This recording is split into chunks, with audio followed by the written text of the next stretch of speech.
नमस्कार आणि गंगा एज्युकेशनमध्ये आपलं पुन्हा एकदा हार्दिक स्वागत आहे. या प्लॅटफॉर्मवर तुम्हाला विधिक क्षेत्रातील महत्त्वाचे विषय, कायद्यांशी संबंधित स्पर्धा परीक्षांची तयारी, महत्त्वपूर्ण कायदेशीर तथ्य आणि विधीचा इतिहास याविषयी सुस्पष्ट आणि शिस्तबद्ध मार्गदर्शन मिळेल. आजच्या व्हिडिओमध्ये भारतीय न्याय संहिता 2023च्या कलम 1 ते 3 संदर्भात माहिती घेऊ. नमस्कार. भारताच्या कायदेशीर विश्वात एक खूप मोठं आणि महत्त्वाचं पाऊल उचललं गेलं आहे. अनेक वर्षांपासून चालत आलेले जुने वसाहतकालीन कायदे आता बदलले आहेत आणि त्यांची जागा घेतली आहे भारतीय न्याय संहितेने, म्हणजेच BNSने. पण हा बदल फक्त नावापुरता आहे का? आणि सगळ्यात महत्त्वाचा प्रश्न, हा नवीन कायदा नक्की कोणाला लागू होतो, कुठे लागू होतो? चला तर मग या नव्या कायदेशीर युगाच्या अगदी पायाभूत नियमांना एकदम सोप्या भाषेत समजून घेऊया. तर सगळ्यात पहिला आणि महत्त्वाचा प्रश्न हाच आहे की ही नवीन संहिता नक्की कोणासाठी आहे, तिची हद्द काय आहे, ती कुठे लागू होते? या प्रश्नाचं उत्तर मिळालं की आपल्याला या कायद्याचा संपूर्ण पायाच समजून जाईल. चला शोध घेऊया. बघा, कुठल्याही कायद्याचा जो आत्मा असतो ना, तो त्याच्या सुरुवातीच्या कलमांमध्येच दडलेला असतो. भारतीय न्याय संहितेचा हा जो पहिला भाग आहे तो म्हणजे या संपूर्ण कायदेशीर संरचनेचा जणू काही ब्लूप्रिंटच आहे. हाच भाग आपल्याला सांगतो की हा कायदा कसा आणि कुठे काम करणार आहे. भारतीय न्याय संहिता 2023ने थेट 150 वर्ष जुन्या भारतीय दंड संहितेची म्हणजेच इंडियन पिनल कोड 1860ची जागा घेतली आहे. हा फक्त कायद्यातला बदल नाहीये, तर कायदेशीर विचारसरणीमध्ये एका नव्या पर्वाची ही सुरुवात आहे असं म्हणायला हरकत नाही. आता BNSच्या प्रस्तावनेकडे पाहिलं तर या कायद्याचा मुख्य हेतू अगदी स्पष्ट होतो. तो म्हणजे गुन्हेगारीशी संबंधित जे काही विखुरलेले कायदे आहेत त्या सगळ्यांना एकत्र आणायचं, त्यांना आजच्या काळानुसार अपडेट करायचं आणि एकाच सुटसुटीत संहितेमध्ये मांडायचं. चला आता एका पुढच्या महत्त्वाच्या मुद्द्याकडे वळूया. ही नवीन संहिता बनली तर आहे, पण ती नक्की लागू कधी आणि कशी होते? कारण कायदा बनवणं ही एक प्रक्रिया आहे आणि तो प्रत्यक्षात अंमलात येणं ही पूर्णपणे दुसरी. कायद्याच्या भाषेत याला प्रारंभ किंवा कमेन्समेंट असं म्हणतात, म्हणजे कायदा ऑफिशियली लागू होण्याची प्रक्रिया. आणि गंमत म्हणजे BNS एकाच वेळी संपूर्ण देशात लागू होईलच असं काही नाही. सरकारला हा अधिकार आहे की ते एका नोटिफिकेशनद्वारे म्हणजे अधिसूचनेद्वारे याचे वेगवेगळे भाग वेगवेगळ्या तारखांना लागू करू शकते. यामागे खूप महत्त्वाचं तत्व आहे जे हरला विरुद्ध राजस्थान राज्य या केसमध्ये सुप्रीम कोर्टानं स्पष्ट केलं. कोर्टाने सांगितलं की कोणताही कायदा लोकांपर्यंत अधिकृतपणे पोहोचवल्याशिवाय तो त्यांच्यावर बंधनकारक ठरूच शकत नाही. म्हणजे कायद्याची सर्वांना माहिती देणं, त्याची घोषणा करणं हे अत्यंत आवश्यक आहे. तर मुद्दा अगदी स्पष्ट आहे. एकदा का सरकारने कायदा अधिकृतपणे नोटिफाय केला की तो सर्वांना लागू होतो. त्यानंतर अरे मला तर हा कायदा माहीतच नव्हता असं म्हणून कोणीही सुटू शकत नाही. कायद्याचं अज्ञान ही सबब कधीच चालत नाही. बरोबर, कायदा कधी लागू होतो हे तर कळलं, पण आता प्रश्न आहे तो कुठे कुठे आणि कोणापर्यंत पोहोचतो, म्हणजेच BNSचं अधिकार क्षेत्र, त्याची पोहोच किती आहे. सुरुवात करूया भारताच्या सीमेच्या आतल्या नियमांपासून. पहिला नियम अगदी सरळ आणि सोपा आहे. याला म्हणतात प्रादेशिक अधिकार क्षेत्र.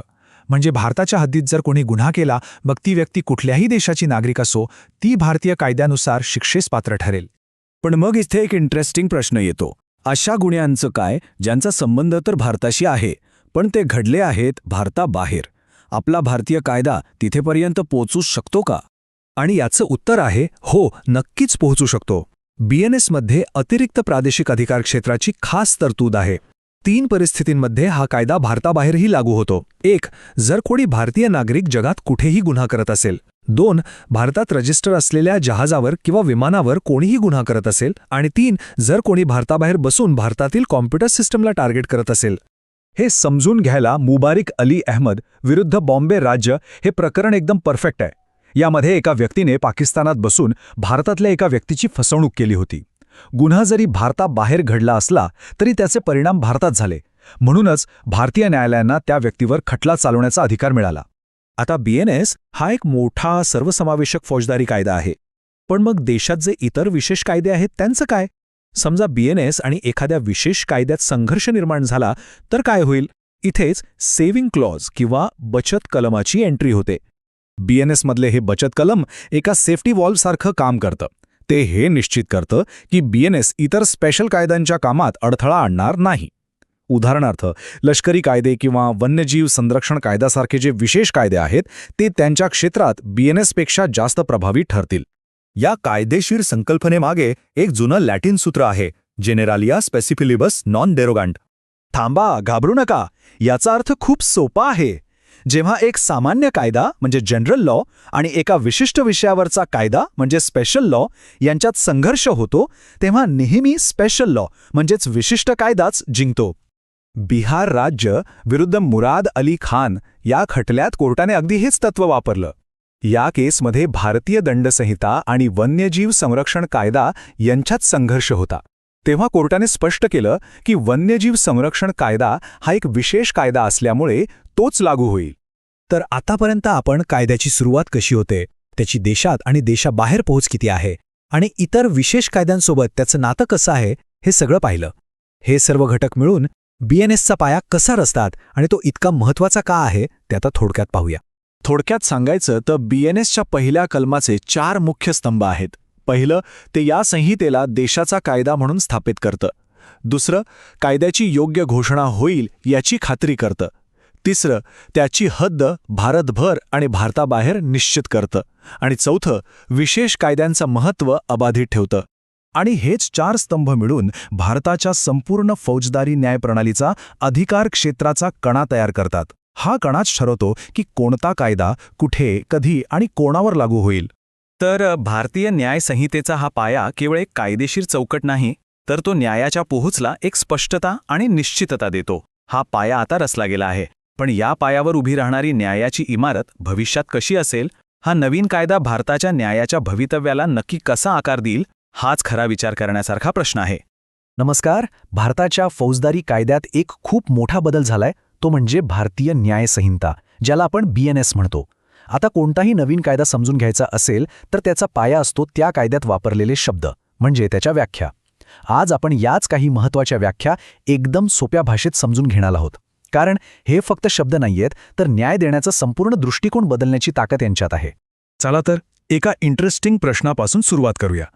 एखाद्या गोष्टीची नक्कल करणं आणि गुन्हा करणं यात नेमका फरक काय असतो? प्रश्न साधा वाटतोय नाही का? पण याचं उत्तर कायद्याच्या भाषेत दडलेलं आहे. आणि याच प्रश्नाचं उत्तर ते छोट्या छोट्या डिटेल्समध्ये लपलेलं आहे. चला तर मग भारताच्या या नवीन न्यायव्यवस्थेचा पाया रचणाऱ्या या शब्दांचे अर्थ एक एक करून उलगडूया. सगळ्यात आधी या व्याख्या इतक्या महत्त्वाच्या का आहेत? तर बघा, भारतीय न्याय संहितेचं जे कलम 2 आहे ते खास याच व्याख्यांसाठी आहे. याचा एकच उद्देश आहे, कायद्यामध्ये कोणताही गोंधळ किंवा संदिग्धता राहू नये आणि तो सगळ्यांसाठी एकाच प्रकारे लागू व्हावा. आणि इंटरेस्टिंग गोष्ट म्हणजे हे कलम एका खास वाक्याने सुरू होतं, जोपर्यंत संदर्भानुसार वेगळा अर्थ अपेक्षित नसेल तर. याचा अर्थ काय? तर कायद्यातल्या व्याख्या जरी पक्क्या असल्या तरी काही विशिष्ट परिस्थितीत गरजेनुसार त्यात लवचिकता ठेवण्याची सोयसुद्धा आहे. चला आता पहिली आणि सगळ्यात बेसिक व्याख्या बघूया, ॲक्ट किंवा कृती. समजा अनेक छोट्या छोट्या घटना घडल्या, मग कायदा त्यांना एकच गुन्हा मानणार की वेगवेगळ्या? पाहूया कायदा काय म्हणतो. तर कायद्याच्या भाषेत कृती या एका शब्दात अनेक छोट्या छोट्या कृतींच्या मालिकेचा समावेश एक मोठी कृती म्हणूनच केला जातो. हे ऐकायला खूप सोपं वाटतंय, पण याचा परिणाम खूप मोठा आहे. तो कसा ते बघूया. हे जास्त चांगलं समजेल एका उदाहरणातून. समजा एखाद्या व्यक्तीला वारंवार त्रास दिला जातोय. आता जुन्या कायद्यानुसार आरोपी म्हणू शकला असता की प्रत्येक घटना तर किरकोळ होती, पण ही नवीन व्याख्या त्या सगळ्या घटनांना एकत्र आणते. जेव्हा या छोट्या घटनांमधून एक पॅटर्न दिसू लागतो, तेव्हा कायदा त्या संपूर्ण पॅटर्नला एकच गंभीर गुन्हा मानतो. म्हणजे आता प्रत्येक घटनेला किरकोळ ठरवून सुटण्याची पळवाट बंद झाली आहे. कायद्याचे खूप जुनं लॅटिन सूत्र आहे, ॲक्टस नॉन फॅसिट्रियम निसी मेन्सिट्रिया. आता हे जरा कठीण वाटेल, पण याचा सोपा अर्थ असा आहे की फक्त कृती केल्याने कोणी गुन्हेगार ठरत नाही, जोपर्यंत त्या कृतीमागे वाईट हेतू नसेल. म्हणजे कृती आणि हेतू हे दोन्ही सिद्ध होणं गरजेचं आहे. ओके, ॲक्टबद्दल तर कळालं. आता आपण बघूया की हा नवीन कायदा प्राणी आणि लहान मुलांच्या संरक्षणाबद्दल काय म्हणतो. या 2 व्याख्या समाजातील सर्वात असुरक्षित घटकांना कसं संरक्षण देतात हे आपल्याला कळेल. बरं, प्राणी किंवा ॲनिमलची व्याख्या तर खूपच सोपी आणि सरळ आहे. माणूस सोडून इतर कोणताही जिवंत प्राणी. मग प्राण्यांवर होणारी क्रूरता असो, त्यांना विष देणं असो किंवा इजा पोचवणं असो, या सगळ्या गुन्ह्यांमध्ये हीच व्याख्या वापरली जाते. 18 हा एक आकडा नवीन कायद्यात मुलांच्या संरक्षणाच्या दृष्टीने खूप महत्वाचा आहे, कारण हाच आकडा ठरवतो की कायद्याच्या नजरेत बालक कोण आहे. तर नवीन कायद्यानुसार बालक किंवा चाइल्ड म्हणजे बरोबर 18 वर्षांपेक्षा कमी वयाची कोणतीही व्यक्ती, ही एकच व्याख्या आल्यामुळे आता अनेक गोष्टी सोप्या झाल्या आहेत. पण मग प्रश्न येतो की ही एक व्याख्या इतकी महत्वाची का आहे? तर बघा, पूर्वी वेगवेगळ्या कायद्यांमध्ये बालकची वयोमर्यादा वेगवेगळी होती, ज्यामुळे खूप गोंधळ व्हायचा. पण आता ही एकच स्पष्ट व्याख्या आल्यामुळे अनेक फायदे झाले आहेत.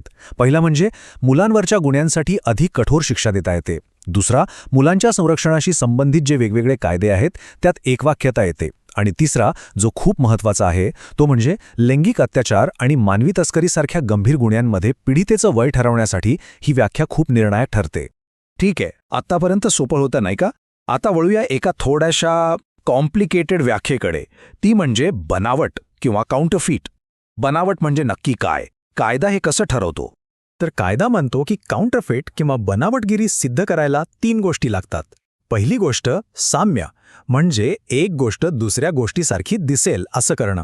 दुसरी गोष्ट हेतू, म्हणजे फसवणूक करण्याचा स्पष्ट उद्देश असणं. आणि तिसरी ज्ञान, म्हणजे आपल्याला हे माहीत असणं की आपल्या या कृतीमुळे कुणाची तरी फसवणूक होऊ शकते. जेव्हा या तिन्ही गोष्टी एकत्र येतात तेव्हाच तो गुन्हा ठरतो.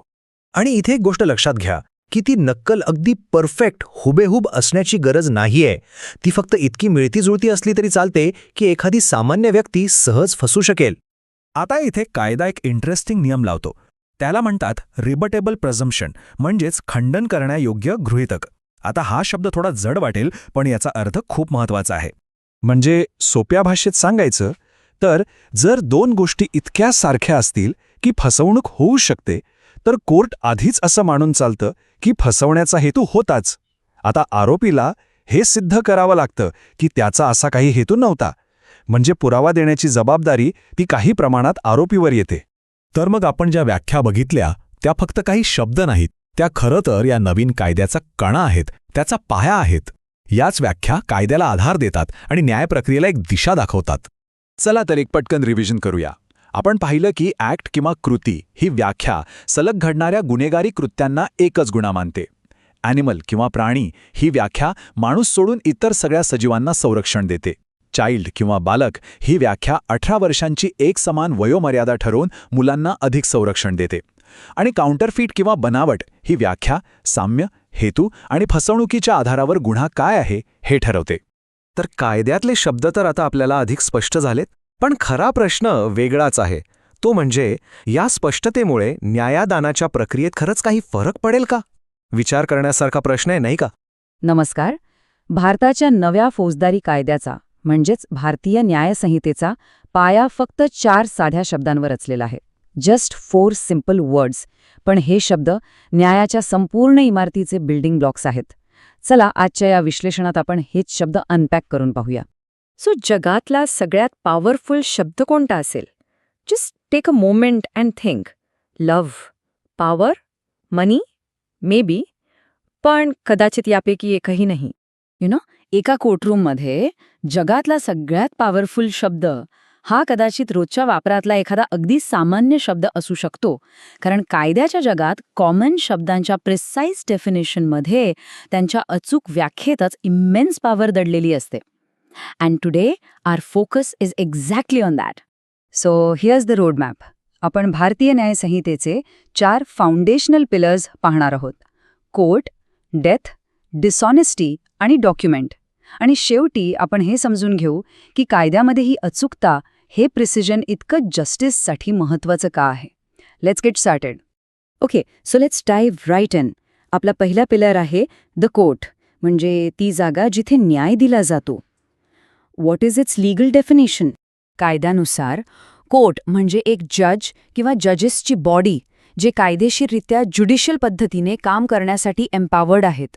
यातला की वर्ड आहे ज्युडिशियली. म्हणजे कोर्ट ही फक्त एक व्यक्ती किंवा इमारत नाही, तर it's the judicial act itself. So let's break it down. Judicial act म्हणजे नेमकं काय?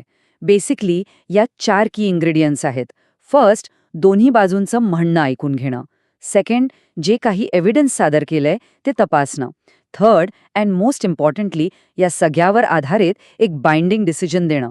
आणि हे सगळं ज्युडिशियल कपॅसिटीमध्ये व्हायला हवं, ॲडमिनिस्ट्रेटिव्ह कपॅसिटीमध्ये नाही. That's a crucial distinction. एक लॅटिन म्हण आहे, ॲक्टस क्युरिया निमिनिम ग्रॅव्हबिट. बेसिकली याचा अर्थ आहे की कोर्टाच्या कोणत्याही कृतीमुळं कोणाचंही नुकसान होता कामा नये. This principle perfectly captures the spirit of the definition. कोर्टाची प्रक्रिया ही फेअर आणि अनबायस्ड असली पाहिजे. आता याचं एक परफेक्ट रिअल वर्ल्ड एक्झाम्पल आहे ब्रजननंदन सिन्हा विरुद्ध ज्योती नारायण केस. यात कोर इश्यू काय होता की पब्लिक सर्व्हंट्स ॲक्ट खाली नेमलेला एक कमिशनर कोर्ट आहे का. सुप्रीम कोर्टने रुलिंग दिली, येस ही कॅन बी, पण विथ अ कंडिशन. जर त्या अथॉरिटीकडे डेफिनेटिव्ह जजमेंट देण्याची पॉवर असेल आणि ते ज्युडिशियली काम करत असतील तरच त्यांना कोर्ट मानता येईल. See, it's all about the function, not just the title. Alright, moving on towards second pillar. हा शब्द आहे डेथ. एक साधा शब्द, पण तो गंभीर गुन्ह्यांमध्ये एक क्रिटिकल लीगल डिस्टिंक्शन कसा निर्माण करतो ते आता पाहूया. भारतीय न्याय संहितेनुसार डेथ म्हणजे death of a human being, जोपर्यंत कॉन्टेक्स्टमधून काही वेगळा अर्थ निघत नाही. ही व्याख्या खूप खूप स्पेसिफिक आहे. क्रिमिनल लॉमध्ये मृत्यू हा शब्द फक्त आणि फक्त माणसाच्या मृत्यूसाठीच रेफर करतो. याचे इम्प्लिकेशन्स खूप सिग्निफिकंट आहेत. फॉर एक्झाम्पल, एखाद्या प्राण्याची हत्या ही मर्डर किंवा कल्पेबल होमोसाईडच्या कॅटेगरीमध्ये येत नाही. त्यासाठी मिसचीफ किंवा क्रुएल्टी टू ॲनिमल्स सारखे वेगळे ऑफेन्सेस आहेत. सो ही व्याख्या होमोसाईड म्हणजे मनुष्यवध and other forms of killing यामध्ये एक शार्प लाईन ड्रॉ करते. आणि हेच आपल्याला एका फेमस लॅटिन मॅगझिममध्ये दिसतं, होमिसिडियम इज इंटरफेक्शिओ होमिनिस अब होमिने. Homicide is the killing of a human being by another human being. संहितेची व्याख्या एक्झॅक्टली याच प्रिन्सिपलवर आधारित आहे. It's precise. आता वळूया आपल्या तिसऱ्या पिलरकडे, डिसऑनेस्टी. हा शब्द क्रिमिनल स्टेट ऑफ माइंड किंवा ज्याला कायद्यात मेन्स रिया म्हणतात त्यावर फोकस करतो. This is what separates a crime from a simple mistake. कायद्यानुसार डिसऑनेस्टली म्हणजे अशी कोणतीही कृती जी एका व्यक्तीला रॉंगफुल गेन किंवा दुसऱ्या व्यक्तीला रॉंगफुल लॉस पोचवण्याच्या इंटेन्शननी केली जाते. So it's about two things. एक म्हणजे इंटेन्शन आणि दुसरं म्हणजे रॉंगफुल आउटकम. चला हे थोडं सिम्प्लिफाय करूया. डिसऑनेस्टली प्रूव्ह करण्यासाठी 3 गोष्टी महत्त्वाच्या आहेत. 1. कृती डेलिब्रेट म्हणजे जाणून बुजून केलेली असावी. 2. त्यातून एखाद्याला रॉंगफुल गेन व्हायला हवा म्हणजे अशी प्रॉपर्टी मिळायला हवी ज्यावर त्याचा लीगल राईट नाही. और 3. त्यामुळे एखाद्या व्यक्तीचा रॉंगफुल लॉस व्हायला हवा म्हणजे त्याची अशी प्रॉपर्टी जायला हवी ज्यावर त्याचा लीगल राईट आहे. यापैकी एक जरी झालं तरी ते डिसऑनेस्ट मानलं जातं. कायद्याचं एक फंडामेंटल प्रिन्सिपल आहे, ॲक्टस नॉन फॅसिट रेयम निसी मेन्स सिट रेया. याचा अर्थ, the act itself does not make a person guilty unless the mind is guilty. म्हणजे केवळ कृती नाही तर त्यामागचा उद्देश, तो क्रिमिनल माइंड महत्त्वाचा आहे. डिसऑनेस्टलीची व्याख्या थेट याच प्रिन्सिपलशी जोडलेली आहे. Intention is absolutely everything. Case law पाहिलं की हे आणखीन क्लिअर होतं. रामास्वामी नाडर विरुद्ध स्टेट ऑफ मद्रास केसमध्ये कोर्टाने म्हटलं की डिसऑनेस्ट इंटेन्शन हा कृती करण्याच्या वेळी at the time of the act अस्तित्वात असणं क्रुशियल आहे, नंतर आलेला विचार नाही. सिमिलरली सुशील सुरी विरुद्ध सीबीआय केसमध्ये कोर्टाने रिएम्फसाइज केलं की चीटिंगसारख्या गुन्ह्यांमध्ये डिसऑनेस्ट इंटेन्शन हा एक की एलिमेंट आहे. अँड फायनली आपला चौथा आणि शेवटचा pillar, the document. This definition shows us कायदा आजच्या मॉडर्न डिजिटल जगात माहिती आणि पुराव्याच्या म्हणजे एव्हिडन्सच्या बदलत्या स्वरूपांशी कसा अडॅप्ट होतो. डॉक्युमेंटची व्याख्या ही इन्क्रेडिबली ब्रॉड आहे. बेसिकली कोणत्याही सबस्टन्सवर लेटर्स, फिगर्स किंवा मार्क्सच्या माध्यमातून एक्सप्रेस केलेली कोणतीही गोष्ट जी पुरावा म्हणून वापरली जाऊ शकते ती डॉक्युमेंट आहे. So the focus isn't on the physical form, it's on its function as evidence. Think about it. पूर्वी डॉक्युमेंट म्हणजे कागद किंवा दगडावर कोरलेला मजकूर. But now, thanks to this definition, emails, software code, digital records, electronic files हे सगळं, absolutely सगळं डॉक्युमेंटच्या कॅटेगरीमध्ये येतं. ही व्याख्या ब्रिलियंट आहे कारण ती technology neutral and future proof आहे. टाटा कन्सल्टन्सी सर्व्हिसेस विरुद्ध स्टेट ऑफ आंध्र प्रदेश ही एक लँडमार्क केस आहे. यात फॅसिनेटिंग क्वेश्चन होता की कम्प्युटर सॉफ्टवेअरला डॉक्युमेंट किंवा गुड्स म्हणता येईल का? कोर्टानं निकाल दिला येस.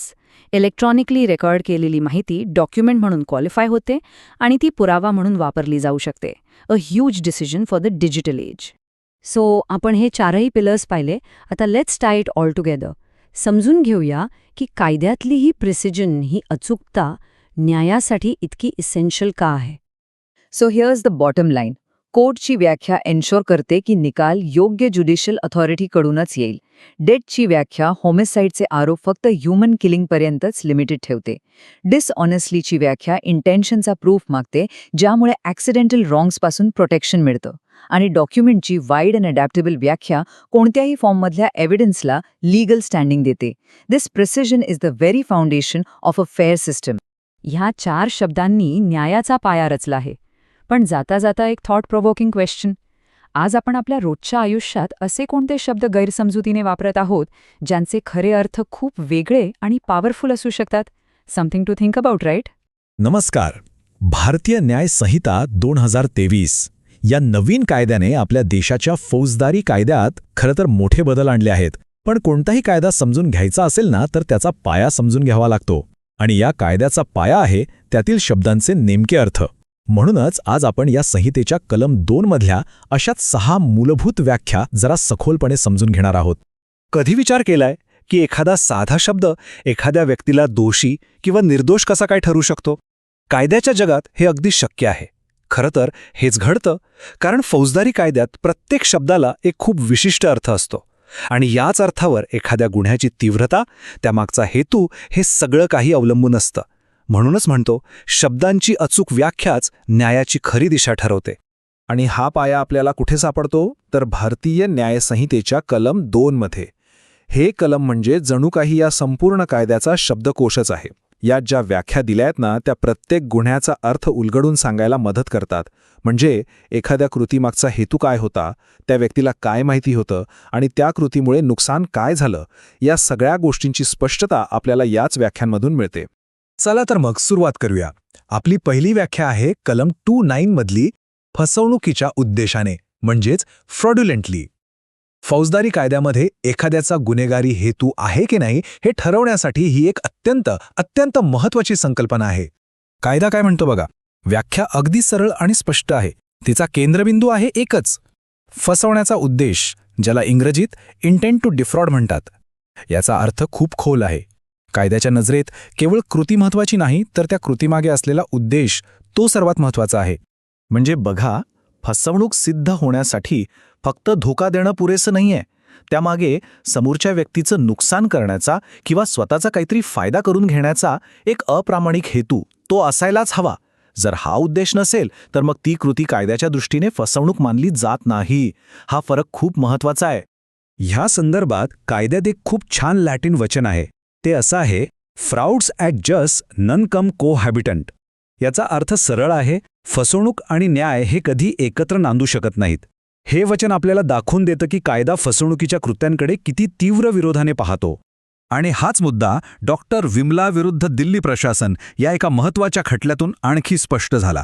या केसमध्ये न्यायालयाने अगदी ठामपणे सांगितलं की फसवणूक तेव्हाच सिद्ध होते जेव्हा फक्त धोका देण्याचा उद्देश नसतो, तर त्यासोबत समोरच्याला इजा किंवा काहीतरी नुकसान पोहोचवण्याचा स्पष्ट हेतूसुद्धा असतो. दोन्ही गोष्टी आवश्यक आहेत. बरं, आता पुढच्या व्याख्येकडे वळूया. ही व्याख्या आहे कलम 210 मधली, लिंग म्हणजेच जेंडर. आणि ही व्याख्या कायद्याच्या आधुनिक आणि सर्वसमावेशक दृष्टिकोनाचं एक उत्तम उदाहरण आहे. कायदा आता अगदी स्पष्टपणे सांगतो की जेव्हा कुठेही तो हे सर्वनाम वापरलं जाईल तेव्हा त्याचा अर्थ फक्त पुरुष असा घ्यायचा नाही. त्यात पुरुष, स्त्री आणि तृतीयपंथी व्यक्ती या सगळ्यांचा समावेश असेल. ही व्याख्या 2019च्या ट्रान्सजेंडर व्यक्ती हक्कांचं संरक्षण कायद्याशी पूर्णपणे सुसंगत आहे. खरं तर ही व्याख्या म्हणजे समानतेच्या दिशेने टाकलेलं एक खूप मोठं आणि महत्त्वाचं पाऊल आहे. यामुळे आपला फौजदारी कायदा आता खऱ्या अर्थाने लिंगनिरपेक्ष म्हणजे जेंडर न्यूट्रल बनतो. आणि हे आपल्या संविधानाच्या अनुच्छेद 14 आणि 15 मध्ये दिलेल्या समानतेच्या अधिकाराशी पूर्णपणे जुळणार आहे. ठीक आहे, आपली तिसरी संकल्पना आहे कलम 211 मधली सद्भावपूर्वक म्हणजेच गुड फेथ. कायद्याच्या अनेक क्षेत्रांमध्ये आणि विशेषतः जेव्हा बचावात्मक युक्तिवाद केला जातो तेव्हा या संकल्पनेला खूप जास्त महत्त्व आहे. पण इथे एक महत्त्वाचा मुद्दा लक्षात घ्यायला हवा. सद्भाव म्हणजे केवळ प्रामाणिकपणा नाही. कायद्याच्या नजरेत एखादी कृती सद्भावपूर्वक केली असं तेव्हाच म्हटलं जातं जेव्हा ती योग्य काळजी आणि पूर्ण लक्ष देऊन केली जाते. याचाच अर्थ सद्भावनेला 2 स्तंभ आहेत किंवा 2 बाजू आहेत असं म्हणूया. एक त्या व्यक्तीचा प्रामाणिक विश्वास आणि दुसरा तितकाच महत्त्वाचा म्हणजे त्याने घेतलेली योग्य ती काळजी. जर कोणी निष्काळजीपणाने काही कृती केली असेल तर मग ती सद्भावपूर्वक केली होती असा दावा करता येणार नाही. यासाठी सुद्धा 2 प्रसिद्ध लॅटिन वचनं आहेत. पहिलं म्हणजे बोना फाईड, याचाच अर्थ आहे सद्भावपूर्वक, आणि दुसरं इग्नोरांटिया फॅक्टी एक्सक्यूजिट, याचा अर्थ असा की वस्तुस्थितीबद्दल झालेली चूक क्षम्य असू शकते. पण इथे एक पण आहे, एक अट आहे. ती चूक योग्य काळजी घेऊनही झालेली असावी तरच ती क्षम्य ठरते. चला आता आपण आश्रय देणे म्हणजे हार्बर या शब्दाची व्याख्या पाहूया, जी कलम 213 मध्ये दिली आहे. या शब्दाची व्याप्ती कायद्यात खूप मोठी ठेवलेली आहे आणि त्यात गुन्हेगारांना मदत करण्याच्या अनेक वेगवेगळ्या प्रकारांचा समावेश होतो. आणि ही व्याप्ती किती मोठी आहे बघा. आश्रय देणे म्हणजे फक्त कोणाला तरी घरात राहायला जागा देणं नाही, तर गुन्हेगाराला अन्न, पाणी, पैसे, कपडे देणं किंवा शस्त्र, दारुगोळा पुरवणं, इतकंच काय पळून जाण्यासाठी वाहन देणं, या सगळ्या गोष्टी आश्रय देण्याच्या व्याख्येत येतात. याच्यामागे एक खूप महत्त्वाचं कायदेशीर तत्त्व आहे, जे पुन्हा एकदा एका लॅटिन वचनातून स्पष्ट होतं. क्वी फॅचिट पर ॲलियम, फॅचिट पर से. याचा अर्थ असा की जो दुसऱ्या व्यक्तीकडून एखादं कृत्य करून घेतो तो जणू काही ते स्वतःच करतोय असं मानलं जातं. आणि म्हणूनच गुन्हेगाराला मदत करणारी व्यक्तीसुद्धा कायद्याच्या नजरेत तितकीच जबाबदार धरली जाते. आता आपण वळूया 5व्या व्याख्येकडे, जी कलम 214 मध्ये आहे.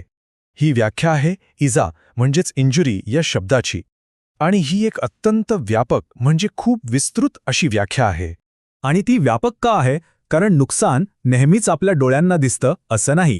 बघा, जेव्हा आपण इजा किंवा नुकसान हा शब्द ऐकतो तेव्हा आपल्या डोळ्यासमोर पटकन शारीरिक जखम येते, बरोबर ना? पण कायद्याच्या जगात याची व्याप्ती त्याहून खूप खूप मोठी आहे. भारतीय न्यायसंहिता फक्त शारीरिक दुखापतीला इजा मानत नाही, तर एखाद्या व्यक्तीच्या मनाला, त्याच्या प्रतिष्ठेला किंवा त्याच्या मालमत्तेला पोचलेलं नुकसानसुद्धा इजा याच व्याख्येत मोडतं. त्यामुळे कायद्यानुसार इजेचे 4 मुख्य पैलू आहेत. पहिलं शरीराला होणारी इजा, दुसरं मनाला होणारा मानसिक आघात, तिसरं बदनामीमुळे प्रतिष्ठेला पोहोचलेली इजा, आणि चौथं फसवणूक किंवा चोरीमुळे मालमत्तेला झालेलं नुकसान. हे 4ही प्रकार कायद्याच्या संरक्षणाखाली येतात. तर आतापर्यंत आपण ज्या व्याख्या पाहिल्या त्या जणू काही या नवीन कायद्याच्या इमारतीचे महत्त्वाचे आधारस्तंभ आहेत. फसवणुकीच्या उद्देशाने ही व्याख्या गुन्हेगारी हेतू स्पष्ट करते. लिंग ही व्याख्या कायदेशीर समानता आणते. सद्भावपूर्वक हे तत्त्व काळजीचे मापदंड ठरवतं. सरकार ही व्याख्या केंद्र किंवा राज्य सरकारला सूचित करते, ज्यामुळे कायद्याची अंमलबजावणी कोण करणार हे स्पष्ट होतं. आश्रय देणे हे मदत करणाऱ्यांना जबाबदार धरतं. आणि इजा ही व्याख्या संरक्षणाची व्याप्ती खूप वाढवते. थोडक्यात सांगायचं तर या सगळ्या व्याख्या कायद्याची काही मूलभूत तत्त्व पुन्हा एकदा अधोरेखित करतात. पहिलं, गुन्हेगारीसाठी वाईट हेतू म्हणजेच मेन्स रेआ आवश्यक आहे. दुसरं, कायदा सगळ्यांसमोर समान आहे. तिसरं, फक्त शारीरिकच नाही तर प्रत्येक प्रकारच्या नुकसानीपासून संरक्षण मिळायला हवं. आणि चौथं, गुन्हेगाराला मदत करणं हा सुद्धा एक गंभीर गुन्हा आहे. आणि जाता जाता एक विचार करण्यासारखा प्रश्न. असं म्हणतात की कायदा हा समाजाचा आरसा असतो. तर मग जसजसा आपला समाज बदलेल, विकसित होईल, तसतशी न्यायाची आणि कायद्यातील या शब्दांची व्याख्यासुद्धा बदलत राहिली पाहिजे का, यावर विचार नक्की करायला हवा. भारतीय न्यायसंहिता 2023 हे फक्त कायद्याचं एक नवीन पुस्तक नाहीये, तर हे न्यायाचं एक नवीन व्याकरण आहे, एक नवी भाषा आहे. आणि आज आपण याच भाषेचा पाया समजून घेणार आहोत, म्हणजे यातील काही मूलभूत आणि अत्यंत महत्त्वाच्या व्याख्या. कारण याच शब्दांवर संपूर्ण न्यायव्यवस्थेची इमारत उभी आहे. कधी विचार केला आहे का की न्यायालयात एकेका शब्दाला इतकं महत्त्व का दिलं जातं? कारण कायद्याच्या जगात शब्द म्हणजे केवळ अक्षरं नसतात. इथे भाषेची अचूकता हीच न्याय आणि अन्याय यांच्यातली सीमारेषा ठरवते. एका शब्दाच्या अर्थावर एखाद्या खटल्याची दिशा ठरू शकते आणि कोणाचं तरी भविष्यसुद्धा. तर आज आपण काय काय पाहणार आहोत? सगळ्यात आधी आपण संहितेच्या कायदेशीर शब्दसंग्रहाबद्दल बोलू. मग बेकायदेशीरपणा आणि कर्तव्य या दोन संकल्पना सविस्तरपणे समजून घेऊ. त्यानंतर न्यायाधीश आणि जीवन या शब्दांच्या कायदेशीर व्याख्या पाहू. पुढे कायदा, त्याची व्याप्ती आणि वेळेबद्दलच्या काही व्याख्या बघू. आणि शेवटी या सगळ्यातून न्यायाची एक भक्कम चौकट कशी तयार होते ते समजून घेऊ. चला तर मग सुरुवात करूया. संहितेचा हा कायदेशीर शब्दसंग्रह, याला केवळ शब्दांची यादी समजू नका. ही एक अशी चौकट आहे जी गुन्हेगारी उत्तरदायित्व, न्यायालयीन अधिकार आणि शिक्षा या सगळ्यांमध्ये एक प्रकारची स्पष्टता आणि सुसूत्रता आणते.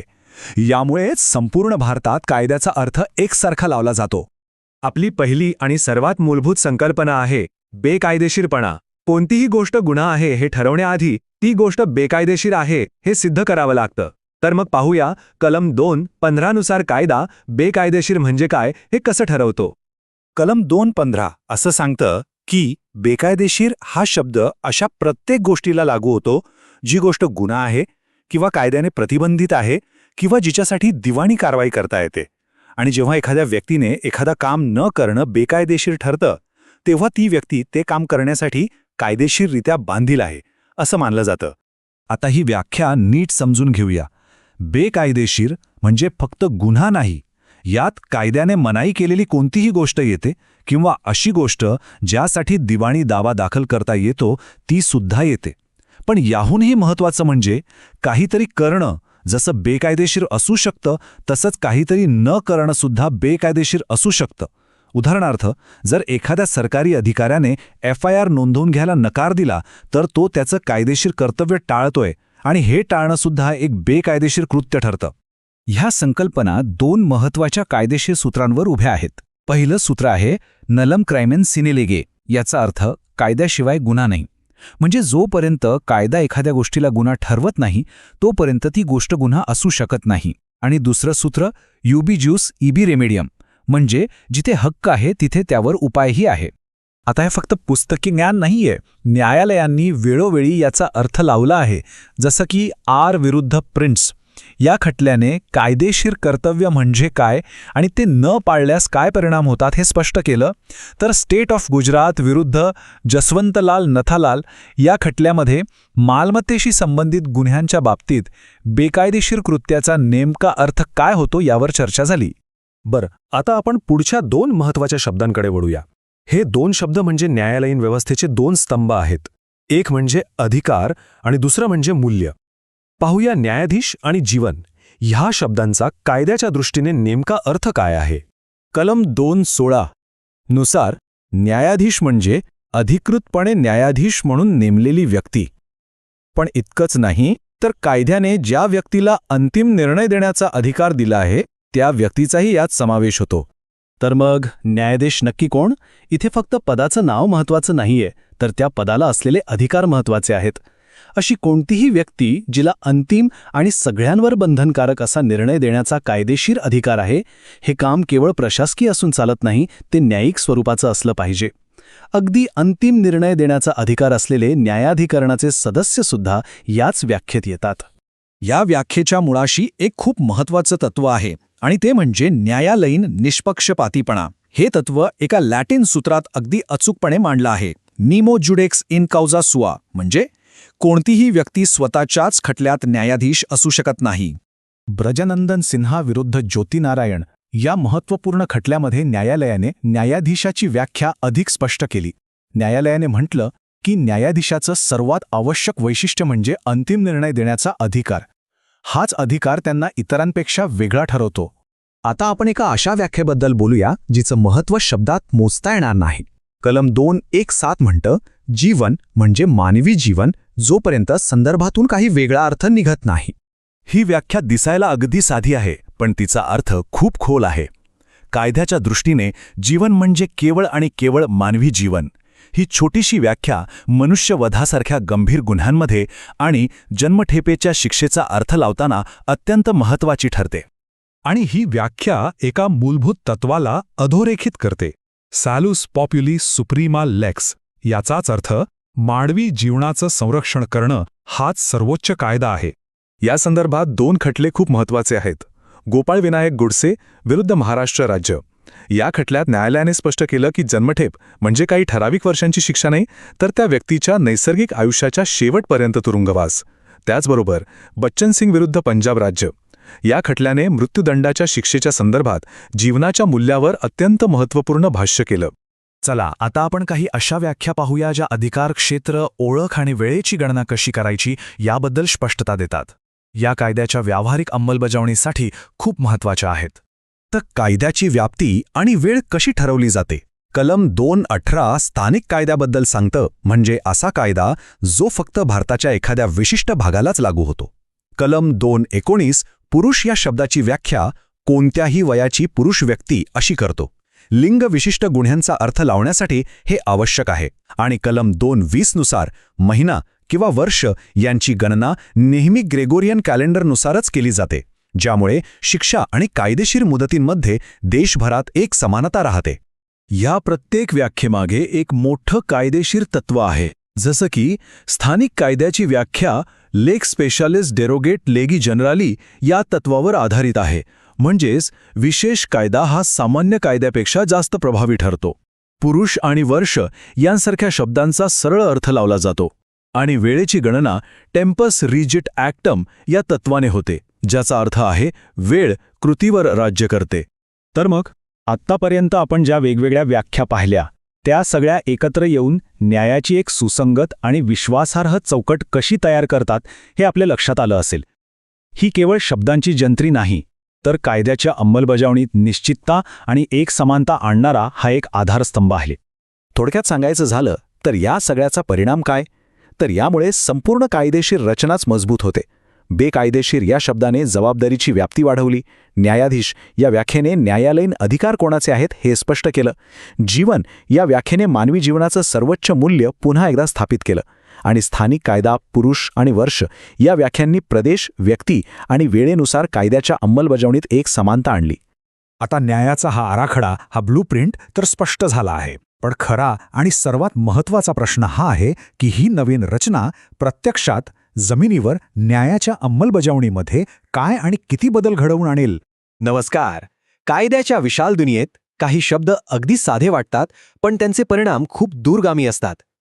आज आपण नवीन संहितेतील अशाच काही मूलभूत व्याख्यांचा अभ्यास करणार आहोत, ज्या खरं तर संपूर्ण कायदेशीर रचनेचा भक्कम पाया आहेत. हा प्रश्न खरंच खूप महत्त्वाचा आहे. बघा, कायद्याच्या भाषेतनं अस्पष्टतेला अजिबात जागा नसते. विचार करा, जर प्रत्येक शब्दाचा अर्थ पक्का, निश्चित नसेल तर का होईल? मग कायद्याचा अर्थ कोणीही आपल्या सोयीनुसार लावेल आणि यातून न्याय मिळण्याऐवजी फक्त गोंधळच माजेल. म्हणूनच प्रत्येक शब्दाची अगदी अचूक, स्पष्ट व्याख्या करणं गरजेचं ठरतं. तर मग आपल्या या विश्लेषणात आपण 5 महत्त्वाच्या टप्प्यांमधून जाणार आहोत. आधी पाहूया स्पष्टतेची गरज का आहे. मग समजून घेऊ जंगम मालमत्ता आणि वचन म्हणजे काय. त्यानंतर शपथेचा कायदेशीर अर्थ उलगडू. मग येईल सर्वात महत्त्वाचा भाग, गुन्हा या शब्दाची सखोल व्याप्ती आणि विश्लेषण. आणि शेवटी कृतिलोप म्हणजे काय हे पाहून आपण निष्कर्ष काढू. चला तर मग सुरुवात करूया. आपला पहिला मुद्दा आहे स्पष्टतेची गरज. कोणताही कायदा प्रभावीपणे लागू होण्यासाठी त्यातील प्रत्येक शब्दाचा अर्थ निश्चित असला पाहिजे. याच कारणासाठी कलम 2 हे एका प्रकारे संपूर्ण संहितेसाठी एका अधिकृत शब्दकोशाचं काम करतं, जेणेकरून न्यायालय आणि कायदेतज्ञ कायद्याचा अर्थ लावताना एक समानता ठेवू शकतील. चला आता काही ठोस व्याख्यांकडे वळूया. आपण सुरुवात करणार आहोत जंगम मालमत्ता आणि वचन या 2 अत्यंत महत्त्वाच्या संकल्पनांपासून. कायद्याच्या दृष्टीनं यांचं महत्त्व खूप मोठं आहे. तर कायद्याच्या नजरेतून जंगम मालमत्ता म्हणजे नक्की काय? कलम 2 खंड 21 हे आपल्याला सांगतं की जमीन आणि जमिनीला कायमस्वरूपी जोडलेल्या गोष्टी सोडल्या तर बाकी प्रत्येक प्रकारची मालमत्ता यात येते. ही जी अचूकता आहे ना, ती कायद्यासाठी खूप खूप महत्त्वाची आहे. म्हणजे सोप्या भाषेत सांगायचं झालं तर ज्या वस्तू आपण एका जागेवरून दुसऱ्या जागी सहजपणे नेऊ शकतो, जसं की वाहनं, पैसे, दागिने किंवा फर्निचर, या सगळ्या जंगम मालमत्ता आहेत. याउलट जमीन, घर किंवा जमिनीत घट्ट रुजलेली झाडं या गोष्टी यात येत नाहीत. आता विचार करा, चोरीसारख्या गुन्ह्यांमध्ये काय चोरलं गेलं हे निश्चित करण्यासाठी ही व्याख्या किती आवश्यक ठरते. आणि इथे कायद्याचं एक खूप महत्त्वाचं सूत्र लागू होतं. हे एक लॅटिन मॅक्झिम आहे, एक्सप्रेशिओ उनियस एस्ट एक्सक्लुझिओ अल्टेरियस. यावर विशेष लक्ष द्या. याचा सोपा अर्थ असा की जेव्हा कायदा एखाद्या गोष्टीचा स्पष्टपणे उल्लेख करतो तेव्हा तो आपोआप इतर गोष्टींना वगळत असतो. आपल्या उदाहरणात कायद्यानं मुद्दाम जमीन आणि तिच्याशी जोडलेल्या गोष्टी वगळल्या आहेत. याचाच अर्थ जमिनीला कधीही कोणत्याही परिस्थितीत जंगम मालमत्ता मानलं जाऊ शकत नाही. आता पुढची व्याख्या आहे वचन. हा खरं तर अर्थ लावण्याचा एक नियम आहे. यामुळे कायद्याची भाषा अधिक संक्षिप्त आणि कार्यक्षम होते. म्हणजे जर कायद्यात कुठे व्यक्ती असा शब्द आला तर त्याचा अर्थ गरजेनुसार अनेक व्यक्ती असाही होऊ शकतो, आणि जर व्यक्ती असा उल्लेख असेल तर त्याचा अर्थ एक व्यक्ती असाही होऊ शकतो. बरं, आता आपण शपथ या शब्दाकडे वळूया. आपण रोजच्या बोलण्यात हा शब्द अगदी सहजपणे वापरतो, पण कायद्याच्या जगात या शब्दाला एक विशेष वजन आणि व्यापक अर्थ आहे. कायद्याच्या दृष्टीनं शपथ म्हणजे फक्त देवाची किंवा धर्माची शपथ घेणं नाही, तर यात कोणत्याही सार्वजनिक अधिकाऱ्यासमोर किंवा न्यायालयात सत्य बोलण्याची केलेली गंभीर प्रतिज्ञा किंवा एखादं कायदेशीर विधान या सर्वांचा समावेश होतो. म्हणजेच कायद्यासमोर दिलेलं कुठलंही वचन हे शपथेइतकंच बंधनकारक मानलं जातं, मग ते कोर्टात असो वा कोर्टाबाहेर. चला, आता आपण या विश्लेषणातील सर्वात कळीच्या आणि जरा गुंतागुंतीच्या व्याख्येकडे येत आहोत, आणि ती म्हणजे गुन्हा. संपूर्ण फौजदारी कायद्याचा हाच तर मूळ आधार आहे. गुन्हा या शब्दाचा नेमका अर्थ काय हे अधिक स्पष्टपणे समजून घेण्यासाठी आपल्याला काही महत्त्वाच्या न्यायालयीन खटल्यांची मदत घ्यावी लागेल. सोप्या शब्दांत सांगायचं तर गुन्हा या शब्दाची व्याख्या 3 स्तरांवर केलीये. पहिला स्तर म्हणजे या संहितेनुसार जे कृत्य शिक्षापात्र आहे तो गुन्हा. दुसरा स्तर म्हणजे काही विशिष्ट प्रकरणांमध्ये इतर विशेष किंवा स्थानिक कायद्यांनुसार शिक्षापात्र असलेलं कृत्यही गुन्हा मानलं जातं. आणि तिसरा, यात एक अट आहे की हे तेव्हाच लागू होतं जेव्हा त्या दुसऱ्या कायद्यातील शिक्षा कमीत कमी 6 महिन्यांच्या तुरुंगवासाची असेल. गुन्हा या शब्दाची व्याप्ती न्यायालये कशी ठरवतात हे समजून घेण्यासाठी आपण एक महत्त्वाचं प्रकरण पाहूया. स्टेट ऑफ महाराष्ट्र विरुद्ध मोहम्मद याकूब. या खटल्यात एक मूलभूत प्रश्न होता की गुन्हा करण्याचा प्रयत्न करणं हा स्वतःमध्ये एक गुन्हा आहे का. यावर सर्वोच्च न्यायालयानं अगदी स्पष्ट निकाल दिला की होय, जेव्हा गुन्हा करण्याची तयारी संपते आणि प्रत्यक्ष कृतीची सुरुवात होते तो प्रयत्नसुद्धा गुन्हा याच व्याख्येत मोडतो. आता आपण अजून एक ऐतिहासिक खटला पाहूया, आर विरुद्ध प्रिन्स. यातून आपल्याला वैधानिक गुन्हा म्हणजे काय हे समजण्यास मदत होते. वैधानिक गुन्हा म्हणजे असं कृत्य जे कायद्यानेच प्रतिबंधित केलेलं आहे, मग त्यामागे तुमचा हेतू काहीही असो. या महत्त्वपूर्ण खटल्यातून एक अतिशय महत्त्वाचं तत्त्व स्थापित झालं. यात आरोपीनं असा बचाव केला की त्याला वाटलं मुलगी सज्ञान आहे, पण ती खरं तर अल्पवयीन होती. न्यायालयानं स्पष्ट केलं की जेव्हा एखादं कृत्य कायद्यानेच गुन्हा ठरवलेलं असेल तेव्हा मला माहिती नव्हतं किंवा माझा गैरसमज झाला असं म्हणून गुन्हेगारी जबाबदारीतून सुटका होऊ शकत नाही. आणि आता आपण आपल्या शेवटच्या व्याख्येवर आलो आहोत, कृतिलोप. ही संकल्पना समजून घेतल्यावर आपण या सगळ्या व्याख्यांच्या महत्त्वावर पुन्हा एकदा नजर टाकू आणि निष्कर्ष काढू. कायद्यानुसार कृतिलोप या शब्दाची व्याख्या अगदी सोपी दिली आहे, पण तिचा अर्थ खूपच खोल आहे. याचा अर्थ होतो एकच कृतिलोप किंवा अशा कृतिलोपांची मालिका, मग ती चूक एकदा घडलेली असो किंवा वारंवार. यातील सर्वात महत्त्वाचा मुद्दा असा की फौजदारी जबाबदारी फक्त काहीतरी चुकीचं केल्यामुळे येत नाही, तर जे कायदेशीररित्या करायला हवं होतं ते न केल्यामुळे सुद्धा येऊ शकते. यालाच कृतिलोप किंवा ओमिशन असं म्हणतात, आणि हे सुद्धा गुन्हेगारी दायित्व निर्माण करू शकतं.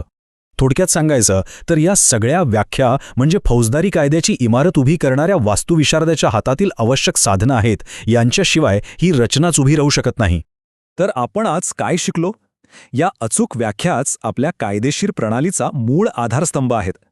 त्यांच्यामुळेच कायद्याची अंमलबजावणी एकसारखी होते, गोंधळ टाळला जातो आणि संदिग्धता कमी होते. आणि सर्वात महत्त्वाचं म्हणजे फौजदारी जबाबदारी नक्की कशात आहे हे समजून घेण्यासाठी या व्याख्या समजून घेणं अनिवार्य आहे. आज आपण ज्या 5 व्याख्या पाहिल्या त्या कलम 2 मधील इतर अनेक व्याख्यांप्रमाणेच संहितेतील शेकडो कलमांचा आणि तरतुदींचा अर्थ लावण्यासाठी मूलभूत आधार म्हणून काम करतात. ही तुलना आपल्याला सगळं काही सांगून जाते. जिथे अचूक व्याख्या आहेत तिथे स्पष्टता, सुसंगतता आणि न्याय आहे, आणि जिथे त्या नाहीत तिथे फक्त संदिग्धता, विसंगती आणि गोंधळ आहे. आणि जाता जाता एक विचार करण्यासारखा प्रश्न, जर कायद्याच्या भाषेला अशा अचूक व्याख्यांची जोड नसेल तर मग कायद्याचं राज्य ही संकल्पना खऱ्या अर्थाने प्रत्यक्षात येऊ तरी शकते का? यावर नक्की विचार करा. नमस्कार. कधी विचार केलाय की एका मोठ्या कंपनीने पर्यावरणाचं नुकसान केलं तर जबाबदार कोण? कंपनी की तिचे मालक? किंवा समजा एखाद्या सरकारी अधिकाऱ्याने भ्रष्टाचार केला तर कायदा त्याला कसा पकडतो? या सगळ्या प्रश्नांची उत्तरं कायद्यातल्या 3 महत्त्वाच्या व्याख्यांमध्ये दडलेली आहेत. आजच्या आपल्या या विशेष चर्चेमध्ये आपण कायद्याच्या दृष्टीने व्यक्ती, जनता आणि लोकसेवक म्हणजे नेमकं काय हेच समजून घेणार आहोत. तर आपला प्रवास असा असेल. आपण आधी कायदेशीर जबाबदारीचा पाया समजून घेऊ. मग व्यक्ती, जनता आणि लोकसेवक या व्याख्यांचा सखोल अभ्यास करू. आणि शेवटी या सगळ्या गोष्टी मिळून कायद्याची एक मजबूत चौकट कशी तयार करतात हे पाहू. चला तर सुरुवात करूया. कोणत्याही फौजदारी कायद्याचा मूळ आधार असतो जबाबदारी निश्चित करणे, म्हणजे गुन्हा नक्की कोणी केला आणि तो कोणाच्या विरोधात केला. या 2 गोष्टी स्पष्ट झाल्याशिवाय कायद्याची प्रक्रिया पुढे जाऊच शकत नाही. आणि मग इथेच तो कळीचा प्रश्न येतो की कायद्याच्या नजरेत गुन्ह्यासाठी जबाबदार नक्की कोण असू शकतं? याच प्रश्नाचं उत्तर आपल्याला आपल्या पहिल्या आणि अत्यंत महत्त्वाच्या व्याख्येच्या दिशेने घेऊन जातं. तर पहिली संकल्पना आहे व्यक्ती. भारतीय दंड संहितेच्या कलम 2 उपकलम 26 मध्ये याची व्याख्या दिली आहे. आता बघा, ही व्याख्या काय सांगते? कायद्याच्या भाषेत व्यक्ती म्हणजे फक्त आणि फक्त माणूस नव्हे. यात कोणतीही कंपनी, कोणतीही संघटना किंवा लोकांचा समूह, मग तो नोंदणीकृत असो किंवा नसो, सगळ्यांचा समावेश होतो. म्हणजे सोप्या भाषेत सांगायचं तर कायद्याच्या नजरेत जसे आपण एक व्यक्ती आहोत तशीच एखादी मोठी कॉर्पोरेशन ती सुद्धा एक व्यक्ती मानली जाते. या व्याख्येला आपण असं तोडून पाहू शकतो. एक म्हणजे नैसर्गिक व्यक्ती म्हणजेच आपल्यासारखी माणसं, आणि दुसरी म्हणजे कृत्रिम व्यक्ती जसे की कंपन्या किंवा इतर संस्था. कायदा या दोन्हींनाही समान पातळीवर व्यक्ती म्हणून ओळखतो आणि जबाबदार धरू शकतो. इथे एक लॅटिन कायदेशीर सूत्र खूप महत्त्वाचं आहे, क्वी फॅसिट पर आलियम फॅसिट पर से. याचा अर्थ आहे जो दुसऱ्याच्या माध्यमातून काम करतो तो स्वतःच करतो असं मानलं जातं. आता हे कंपन्यांना कसं लागू होतं? अहो, कंपनी स्वतः तर चालत नाही, ती तिच्या संचालकांमार्फत काम करते. त्यामुळे संचालकांच्या कामांसाठी थेट कंपनीला जबाबदार धरता येतं. या संदर्भातला एक खूप महत्त्वाचा खटला आहे स्टँडर्ड चार्टर्ड बँक विरुद्ध अंमलबजावणी संचालनालय. या केसमध्ये सर्वोच्च न्यायालयासमोर प्रश्न होता की ज्या गुन्ह्यात तुरुंगवासाची शिक्षा आहे त्यासाठी कंपनीवर खटला कसा चालवणार. तेव्हा कोर्टाने ऐतिहासिक निकाल दिला. त्यांनी स्पष्ट केलं की हो, कंपन्या या कायद्यानुसार व्यक्ती आहेत आणि जरी त्यांना तुरुंगात पाठवता येत नसलं तरी त्यांच्यावर खटला चालवून मोठा दंडही आकारला जाऊ शकतो. व्यक्तीची संकल्पना स्पष्ट झाली असेल तर आता आपण आपल्या दुसऱ्या व्याख्येवर येऊया आणि ती आहे जनता. ही व्याख्या कलम 2 उपकलम 27 मध्ये दिलेली आहे. ही व्याख्या खूपच सरळ आणि व्यापक आहे. कायद्यानुसार जनता या शब्दात लोकांचा कोणताही वर्ग किंवा कोणताही समुदाय येऊ शकतो. याचा अर्थ संपूर्ण देशाची लोकसंख्या असण्याची अजिबात गरज नाही. म्हणजे काय? तर एखाद्या कृतीचा परिणाम फक्त एका विशिष्ट भागातील रहिवाशांवर किंवा एका विशिष्ट समुदायावर जरी झाला तरी त्याला जनतेविरुद्धचा गुन्हा मानलं जाऊ शकतं. कायदा इथे संपूर्ण लोकसंख्येबरोबरच लोकांच्या लहान गटांच्या हिताचंही रक्षण करतो. आणि ह्या व्याख्येमागे एक खूप मोठं कायदेशीर तत्वज्ञान आहे. ते या लॅटिन सूत्रात दडले, सालुस पॉप्युली सुप्रीमा लेक्स, म्हणजेच लोकांचं कल्याण हाच सर्वोच्च कायदा आहे. कायद्याचा अंतिम हेतू हा जनतेचं हित जपणं हाच आहे. याचं एक उत्तम उदाहरण म्हणजे आर विरुद्ध व्हाईट हा खटला. या खटल्यात न्यायालयाने हेच तत्व अधोरेखित केलं होतं. कोर्टाने स्पष्ट केलं की गुन्हा सिद्ध होण्यासाठी संपूर्ण समाजावर परिणाम होण्याची गरज नाही, समाजाच्या एका विशिष्ट भागावर परिणाम होणं सुद्धा पुरेसा आहे. चला, आता आपण तिसऱ्या आणि सर्वात विस्तृत व्याख्येवर येऊया. ती आहे लोकसेवक म्हणजेच पब्लिक सर्व्हंट. ही व्याख्या कलम 2 उपकलम 28 मध्ये दिली आहे. ही व्याख्या इतकी सविस्तर आणि व्यापक आहे की त्यात सार्वजनिक कर्तव्य बजावणारा जवळजवळ प्रत्येक जण येतो. अगदी लष्करी अधिकाऱ्यांपासून ते निवडणुका घेणाऱ्या कर्मचाऱ्यांपर्यंत सर्वांचा यात समावेश आहे. या मोठ्या यादीचा पहिला भाग बघूया. यात येतात लष्करी, नौदल आणि हवाई दलातील अधिकारी. त्यानंतर सर्व न्यायाधीश आणि न्यायदानाचं काम करणारी कोणतीही व्यक्ती. इतकंच नाही तर कोर्टाने नेमलेले लिक्विडेटर, रिसिव्हर किंवा कोर्टाला मदत करणारे पंच सदस्य हे सुद्धा लोकसेवक आहेत. यादीच्या दुसऱ्या भागात येतात प्रशासकीय आणि सुरक्षा अधिकारी, म्हणजे ज्यांना इतरांना अटकेत ठेवण्याचा अधिकार आहे, जे गुन्हेगारी रोखतात किंवा सार्वजनिक सुरक्षा जपतात. इतकंच नाही तर सरकारी मालमत्ता, महसूल किंवा स्थानिक करांचं व्यवस्थापन करणारे अधिकारीही लोकसेवकच मानले जातात. आणि शेवटी तिसऱ्या भागात निवडणुकांशी संबंधित सर्व व्यक्ती आणि सर्वात महत्त्वाचं म्हणजे सरकारकडून कोणत्याही स्थानिक स्वराज्य संस्थेकडून किंवा सरकारी कंपनीकडून पगार घेणारी कोणतीही व्यक्ती ही लोकसेवक आहे. ही शेवटची तरतूद खूपच व्यापक आहे. आता प्रश्न असा येतो की ही यादी इतकी मोठी का आहे? कारण यामागचं तत्त्व खूप सोपं आणि स्पष्ट आहे. जो कोणी सार्वजनिक कर्तव्य बजावत आहे, मग त्याचं पद कोणतंही असो, त्याला कायद्यासमोर जबाबदार धरलं गेलंच पाहिजे. यावरचा एक ऐतिहासिक खटला म्हणजे RS नायक विरुद्ध AR अंतुले. यात सर्वोच्च न्यायालयाने अगदी स्पष्टपणे सांगितलं की लोकसेवक ही व्याख्या इतकी व्यापक आहे की त्यात मुख्यमंत्र्यांसारख्या उच्च घटनात्मक पदावरच्या व्यक्तींचाही समावेश होतो. उद्देश हाच की कोणीही कायद्यापेक्षा मोठं नाही. तसंच आणखी एक महत्त्वाचं प्रकरण होतं PV नरसिंहराव विरुद्ध राज्य. या खटल्यात न्यायालयाने निकाल दिला की संसद सदस्य म्हणजेच आपले खासदार हे सुद्धा लोकसेवक आहेत. का? कारण ते सार्वजनिक कर्तव्य बजावतात. तर आत्तापर्यंत आपण 3 वेगवेगळ्या व्याख्या पाहिल्या. आता ह्या सगळ्यांना एकत्र जोडून पाहूया की यातून जबाबदारीची एक मोठी आणि भक्कम चौकट कशी तयार होते. थोडक्यात काय तर व्यक्तीची व्याख्या कॉर्पोरेशन्सना जबाबदार धरते, जनताची व्याख्या समाजाच्या प्रत्येक घटकाच्या हिताचं रक्षण करते आणि लोकसेवकची अत्यंत व्यापक व्याख्या सत्तेत असलेल्या प्रत्येकाला जबाबदार धरते. या तिन्ही मिळून कायद्याच्या राज्याची एक मजबूत आणि प्रभावी रचना तयार करतात. आणि जाता जाता एक विचार करायला लावणारा प्रश्न, जेव्हा कायदा जबाबदारी निश्चित करण्यासाठी आपल्या व्याख्या मुद्दाम इतक्या व्यापक ठेवतो की कोणीही त्यातून सुटू नये, तेव्हा हे न्यायाच्या मूळ संकल्पनेबद्दल आपल्याला काय सांगून जातं? नक्की विचार करा. एखादी साधी कृती गुन्हा कशी बनते याचा कधी विचार केलाय? याचं उत्तर केवळ त्या कृतीत नाही तर त्या मागे असलेल्या उद्देशामध्ये दडलेलं असतं. आज आपण नवीन गुन्हेगारी संहितेतील अशाच काही मूलभूत व्याख्यांना जवळून पाहणार आहोत, ज्या याच प्रश्नाचं उत्तर देतात. हे फक्त शब्द नाहीत तर न्यायाचा खरा पाया आहेत. तर आपण हा संपूर्ण विषय एका प्रवासाप्रमाणे समजून घेऊया. आपण सुरुवात करणार आहोत उत्तरदायित्वाच्या भाषेपासून आणि पोहोचणार आहोत न्यायाच्या पायापर्यंत. चला तर मग एक एक करून प्रत्येक टप्पा पाहूया. चला तर मग सुरुवात करूया आपल्या प्रवासाला. आपला पहिला थांबा आहे उत्तरदायित्वाची भाषा. इथे आपण हे समजून घेऊ की कायद्यामध्ये अचूक शब्दांना आणि त्यांच्या व्याख्यांना इतका जास्त महत्त्व का दिलं जातं. तर पुन्हा तोच मूलभूत प्रश्न, एखादी कृती गुन्हा कधी बनते, याचं उत्तर दडलंय ते म्हणजे मेन्स रिया, म्हणजेच दोषी मन या संकल्पनेत.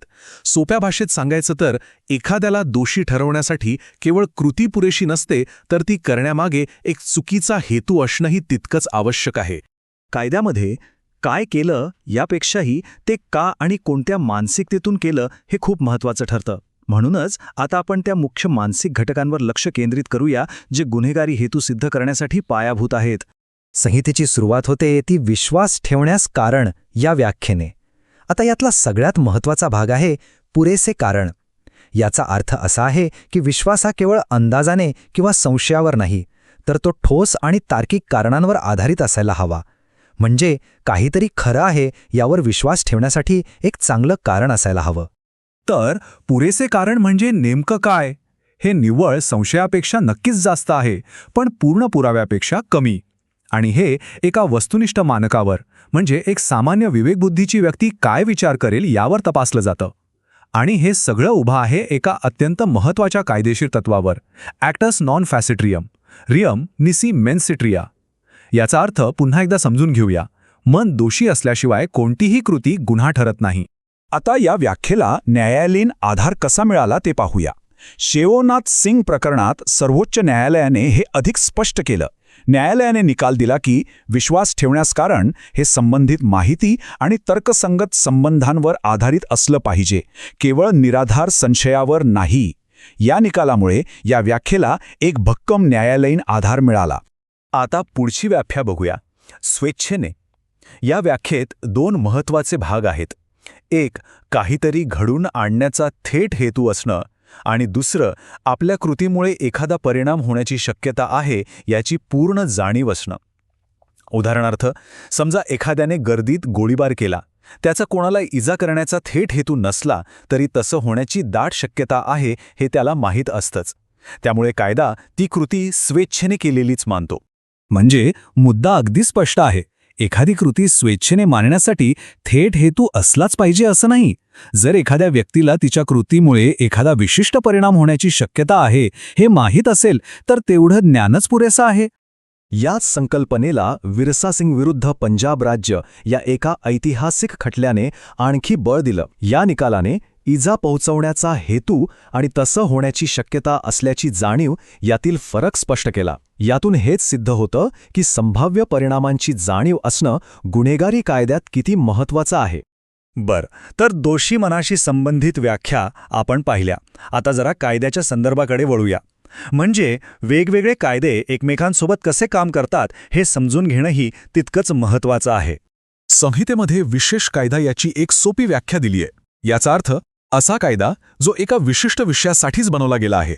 उदाहरणार्थ, अंमली पदार्थांशी संबंधित गुन्ह्यांसाठीचा NDPS कायदा हा एक विशेष कायदा आहे. आणि या संदर्भात एक अत्यंत महत्त्वाचं कायदेशीर सूत्र लक्षात ठेवायला हवं. जनरेलिया स्पेशियालिबस नॉन डेरोगंट. याचा सरळ अर्थ असा आहे की जेव्हा सर्वसाधारण कायदा आणि विशेष कायदा यांच्यात संघर्ष निर्माण होतो तेव्हा विशेष कायद्यालाच प्राधान्य दिलं जातं. कमर्शियल टॅक्स ऑफिसर विरुद्ध बिनानी सिमेंट्स लिमिटेड या खटल्यातही याच तत्वाला दुजोरा देण्यात आला होता. आता आपण वळूया कायद्याच्या साधनांवर, म्हणजे असे दस्तऐवज ज्यांना कायद्याच्या भाषेत खूप महत्त्व आहे. पाहूया संहिता त्यांची व्याख्या कशी करते.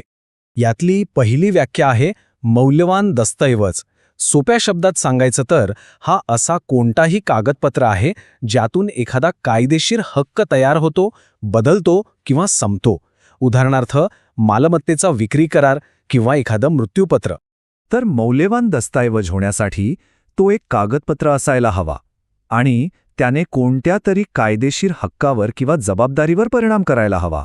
इंटरेस्टिंग गोष्ट म्हणजे रंगास्वामी खटल्याने हे स्पष्ट केलं की फसवणुकीच्या उद्देशाने बनवलेले बनावट दस्तऐवजसुद्धा याच व्याख्येत येतात. यानंतरची व्याख्या आहे मृत्यूपत्र. हा एक असा दस्तावेज आहे जो व्यक्तीच्या मृत्यूनंतरच अंमलात येतो. इतर दस्तावेजांप्रमाणे तो व्यक्ती हयात असताना लागू होत नाही. हेच याचं मुख्य वैशिष्ट्य आहे. आता आपण आपल्या विश्लेषणाच्या जवळजवळ शेवटच्या टप्प्यात आलो आहोत. आता पाहूया अशा काही व्याख्या ज्या व्यक्ती आणि वस्तूंशी संबंधित आहेत. पुढचा शब्द आहे जलयान.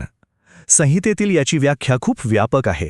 यात पाण्यावरून माणसे किंवा मालमत्ता वाहून नेणारी कोणतीही वस्तू समाविष्ट आहे, मग ती एक लहान बोट असो वा मोठं जहाज. आणि या विभागातली शेवटची पण अत्यंत महत्त्वाची व्याख्या आहे स्त्री या शब्दाची. ही व्याख्या खूपच सर्वसमावेशक आहे, कारण यात वयाचं कोणतंही बंधन ठेवलेलं नाही. नवजात बालिकेपासून ते वृद्ध महिलेपर्यंत सगळ्यांचा यात समावेश होतो. आणि यामुळेच सर्व वयोगटातील स्त्रियांना कायद्याचं समान संरक्षण मिळतं. तर आतापर्यंत आपण अनेक व्याख्या पाहिल्या. या सगळ्याला एकत्र जोडून पाहिलं तर काय दिसतं? न्यायाचा पाया कसा रचला जातो ते आता आपण पाहूया. तर आपण पाहिलं की गुन्हेगारी उत्तरदायित्वाचे आधारस्तंभ कोणते आहेत. दोषी मनाची व्याख्या, कायद्याचा संदर्भ, कायद्याची साधनं आणि शेवटी विषय आणि वस्तू. हे सगळे घटक एकत्र येतात तेव्हा कायद्याची एक भक्कम चौकट तयार होते. उदाहरणार्थ, जेव्हा एखादी व्यक्ती स्वेच्छेने बनावट मौल्यवान दस्तऐवज वापरते तेव्हा हे सर्व घटक एकत्र येऊन गुन्हा सिद्ध करतात. आणि खरं तर हेच या संपूर्ण विश्लेषणाचं सार आहे. या व्याख्या केवळ पुस्तकातले शब्द नाहीत, तर त्या आपल्या न्यायप्रणालीची कार्यकारी संहिता आहेत. त्या ठरवतात की न्याय कसा दिला जाईल. एक प्रकारे हा न्यायाचा पायाच आहे.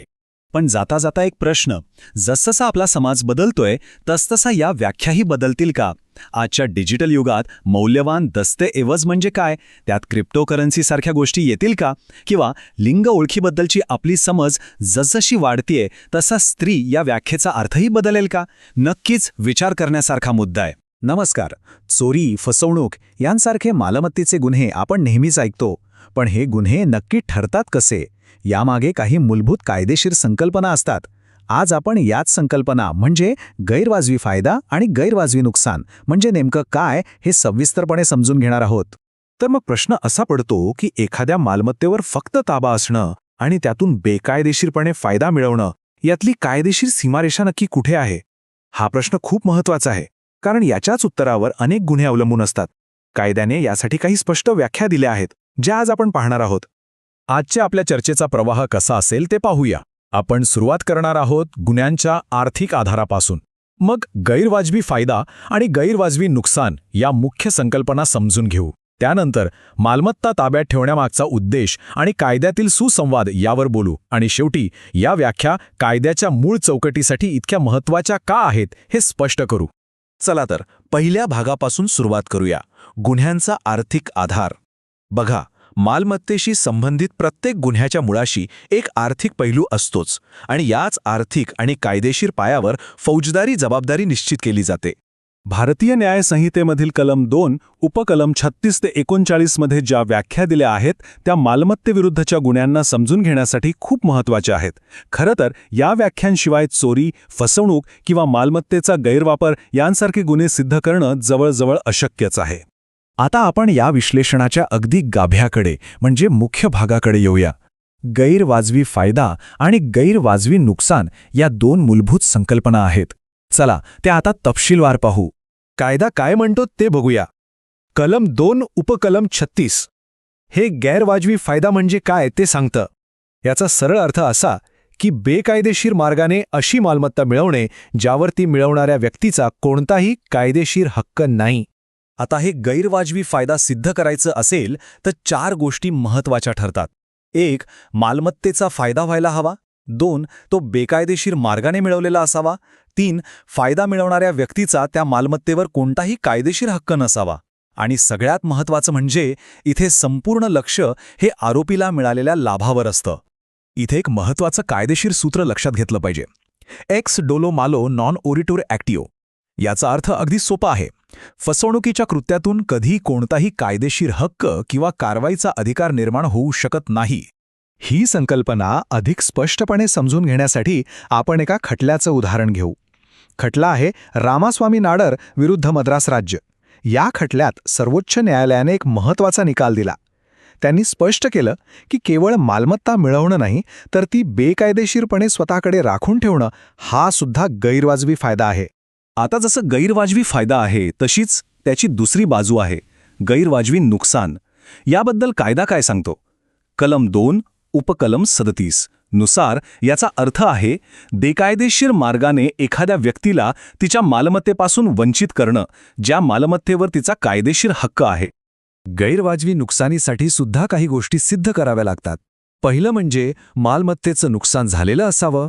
दुसरं म्हणजे ते बेकायदेशीर मार्गाने झालेलं असावं. आणि तिसरं म्हणजे पीडित व्यक्तीचं त्या मालमत्तेवर कायदेशीर हक्क असावा.